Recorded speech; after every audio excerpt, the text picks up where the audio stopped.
I wish to thank the Central and Eastern European Business and Social Initiative, the Conservative Institute, and the Hayek Institute in Vienna for making this meeting possible. To talk about what I consider one of the most pressing problems in Europe today, namely the exploding public debt and its consequences. I have argued for some time that an integral vision of democracy which takes into account three interlocking components of democracy is necessary to understand the problem. Namely the economic, political, and cultural components. These three blocks are inseparable in a democracy. They are interlocked, and the loss of economic freedom produces loss of political and cultural freedom, and vice versa. Now, the current state of the problem is simply that many European nations are carrying unsustainable debts and fiscal imbalances that are bankrupting the governments and nations of Europe. Many such nations and governments are living on borrowed time, but financially the facts are undeniable. The European Union now faces perhaps its most grave defeat, economic failure. The procedural democracy of the European Union is currently being trampled. The Belgian Prime Minister referred to deficit limits within the Union as our Bible. That is to say, he considers sacrosanct and unquestionable the 60% of GDP deficit limits permissible to European nations, according to the Maastricht rules. This self-regulation and self-imposed economic criteria leaves the most populous and therefore most powerful nations in Europe, France, Germany, Italy, Spain, amongst others, in non-compliance of their own economic criteria. Note that the annual deficit reported by governments is also a problem, for this is only the difference between receipts and spending for the year. The annual deficit is a misleading number, for it fails to account for current unfunded liabilities of these governments over a projection that would be compatible with their stated desires to keep the levels of spending in social welfare programs untouched. It also does not reflect the real debts they have accumulated and owe their citizens and other nations, whether through borrowed credit or unfunded welfare programs. Aggravating yet more the situation, the Union is also facing the real possible failure of the Eurozone project. Since independent monetary policy is no longer a possibility for at least 15 of its members, and joint action such as devaluation of the euro will undoubtedly be opposed by many. In essence, the European welfare state unfunded liabilities, in particular those dealing with health and pension systems, are forcing a choice for European leaders: to abandon socialism and the welfare state, or risk betraying promises made to their citizens, which will surely cause unrest and civil disorder, as we recently witnessed in Greece. Furthermore, the public debt problem is aggravated by the fact that every year of inaction yields an enormous increase in the fiscal imbalance of these nations, because they accrue interest. Not acting, doing nothing, is not a reasonable option. The problem is also global. The National Center for Policy Analysis estimates that $1.5 trillion are added to the debt of the United States for every year of inaction. Furthermore, politicians that keep on promising that a return to state programs for pensions and healthcare will provide safety, and that put into power they will solve the economic problems, are lying and deceiving the electorate. And this brings me to my first ethical problem as regards to public debt. That is to say, there is a serious ethical problem, namely the lack of transparency and full information about the true state of the economy. I will arm myself a little bit with social doctrine, since even leaders of the Christian Democratic Party, as well as the leading party, have quoted often Catholic social doctrine to justify their theories. Writes Jean Paul II, in Veritatis is Splendor. In the world of politics, it must be highlighted that truth in the relationship between the government and the government, transparency in public administration, and the just and honest use of public funds are due injustice to the human person and required as the normative, moral, objective demands for the proper functioning of the state. He writes about the public debt. Debt is often the fruit of corruption and bad administration. The irresponsibility of some governments who in contracting debt have not reflected sufficiently about the real possibilities of extinguishing it.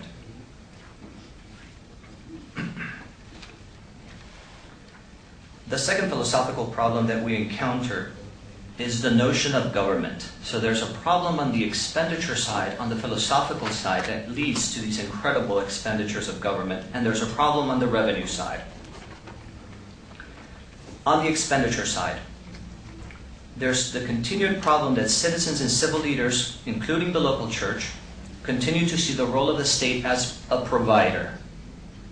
This distorted view of the proper relation of man to the state promotes false expectations and the loss of proper autonomy for individual citizens and the private sector.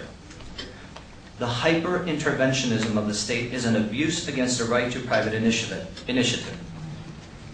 Writes John Paul II in Sollicitudo Reis Socialis.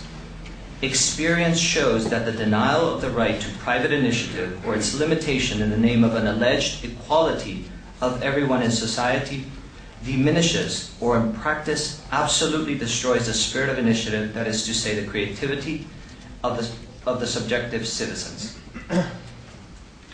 Note carefully that without the spirit of enterprise in the production of wealth and economic networks and jobs, we will not be able to move people out of poverty. But the Pope also warns that providing full employment is not the direct responsibility of the government. He writes, "The state could never secure directly the right to work for all citizens without making completely inflexible the entire economic life and burdening the free initiative of individuals. It is this philosophical error to regard the state as a provider for society that the social doctrine of the Church has always condemned." I send a little warning here to the local church, because the Episcopal Conference of Slovakia, in a statement written in the city of Donovali, wrote the following regarding the socioeconomic situation of Slovakia. We are aware that the solution to the social and economic situation is mainly in the hands of public authorities. They further wrote, "If not invested into education, upbringing, culture, healthcare, and social care, if these areas remain in the sphere of private enterprise, it will bring long-term results of moral and cultural decline, which in the end will bring for society a great financial burden." As much as I hate to disagree with the Episcopal Conference of Slovakia, let me just say for the record that it is precisely this notion of a paternalistic state that leads to the easy politicization and manipulation of its citizens. The state exists to serve man and not the contrary. The state is not to absorb the citizen, and proper respect for the principle of subsidiarity must be observed. This is the hallmark of sound doctrine of social doctrine, that is to say, that a lower instance cannot be interfered by a higher instance if they need to have preserved their autonomy and their competence. The second evident problem in the statement illustrates clearly the second philosophical problem that is afflicting European societies today. That is to say that the Vali statement recommends the investment should take place with the national wealth of Slovakia. They recommend how it should be invested. This, of course, assumes that the state has jurisdiction over the national wealth of Slovakia, therefore violating two rights, the right to private property and also the right for man to enjoy the fruits of his labor. The assumption here is that the national wealth is put into a big pot that is to be redistributed by the state and according to its own vision. Ominous echoes of Marxist old and tried formulas. Writes Jean Paul II. The principal role of the state is to guarantee security, juridical and political, so that the person who works may produce and enjoy the fruits of his labor, and that therefore he may be stimulated to complete his work efficiently and honestly. I will skip to the revenue side of the problem. This was the expenditure side. The revenue side of the problem of the public debt is simple. Since government revenues are almost exclusively coming from the people through direct or indirect taxation, it is proper to consider the needed philosophical justification for taxation.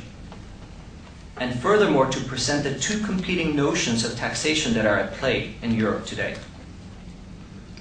The socialist mindset is that the function of taxes is fair distribution of goods for use and consumption.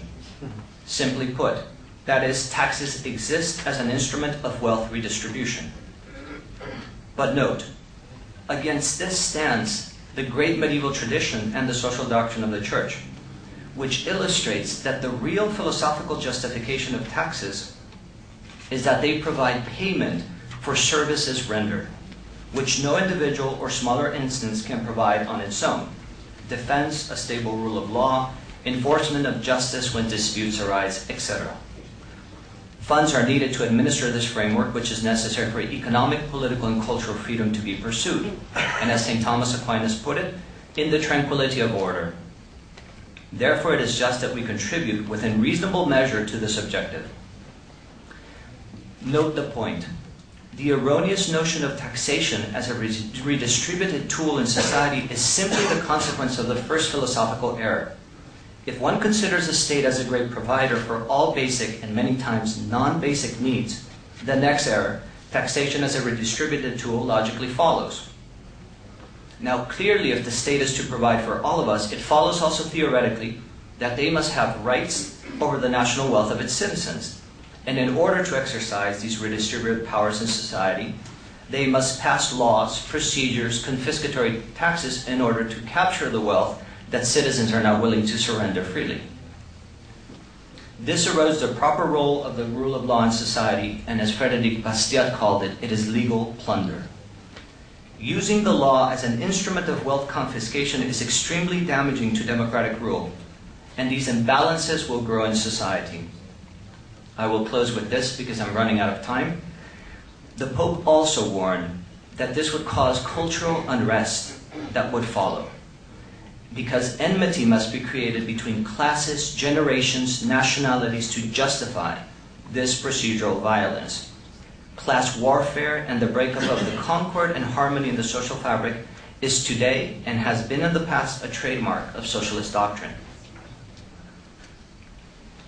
Such obstinate refusals to deal with the reality of economics were illustrated for me when Prime Minister Fico on the 23rd of November 2009 in a lecture in England emphasized the following.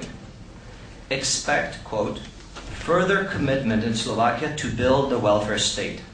And incredibly, he also assured his audience there would be no further taxes and no cutting in services. In America, we call this voodoo economics. Finally, culture affects economics and politics, and you can reflect on this one point.